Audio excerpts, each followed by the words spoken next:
Review. McPike. Aaron, good to have you with us. Chairman of the American Conservative Union, Matt Schlapp. Matt, good to see you. Aaron, let me start with 129 vacancies. One court in North Carolina has been vacant for 11 years, for crying out loud. Your thoughts about both the opportunity and the direction, the speed of the Obama administration in filling those vacancies?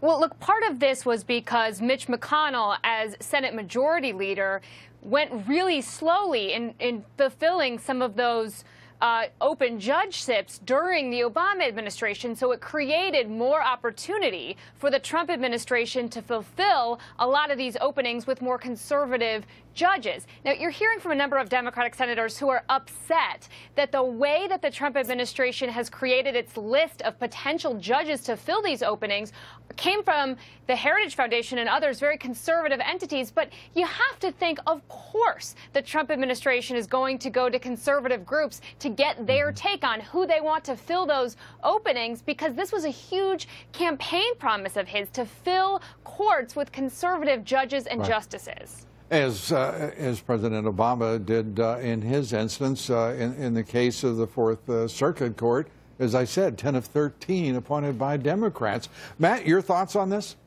Yeah, you know, the Republicans have finally just decided to fight fire with fire. For decades, Democratic presidents and Democrats in the Senate worked together to stop hardcore conservative Republican nominees, and they were able to push their nominees through as Republicans kind of had a laissez-faire approach to filling these vacancies. And under Mitch McConnell, Republicans said enough was enough. I think the greatest thing Mitch McConnell will have done for his country would have been to allow Donald Trump to pick that all-important swing seat on the Supreme Court with Neil Gorsuch. It's big time, Lou.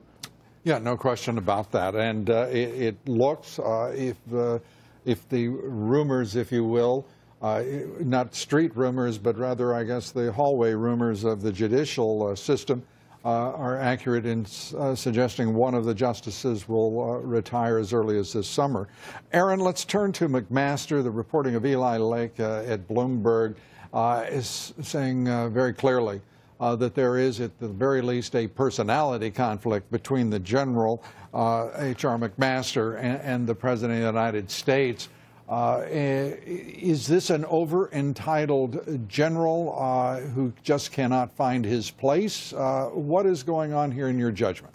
Well, I think in part the president should have known, having looked into McMaster's background. And I've talked to a number of NSC officials from the Obama administration who really actually saw this coming based on McMaster's history in Iraq, and that he wanted to do some nation building, if you will, some of the different modeling that he came up with while he was in Iraq. So this absolutely clashes with some of the vision that Donald Trump was talking about on the campaign trail. So of course these two men were going to come to blows at some level because they do have differing visions. Figuratively speaking.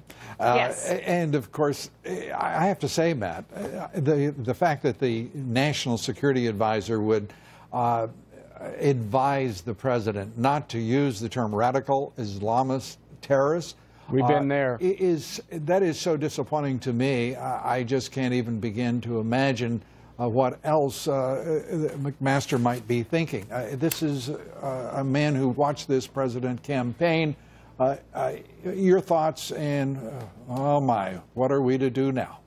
Well, you know, these are the early steps of the administration, and I have great confidence that Donald Trump knows his own head, and he understands the policies that got elected president and the policies that are knit in his heart. And I just hope that as he takes these first steps, I think what they did in Syria was correct with the bombing, but you can take 2 or 3 more steps, and the next thing you know, we're in the middle of a quagmire and we're nation building. And I hope and pray that this administration continues to just hew the right course, because the consequences are just too big to explain. Yeah, a counselor to this president who would suggest that he not name the enemy after what we have endured in a long war. Thank you, David Petraeus, for giving the name.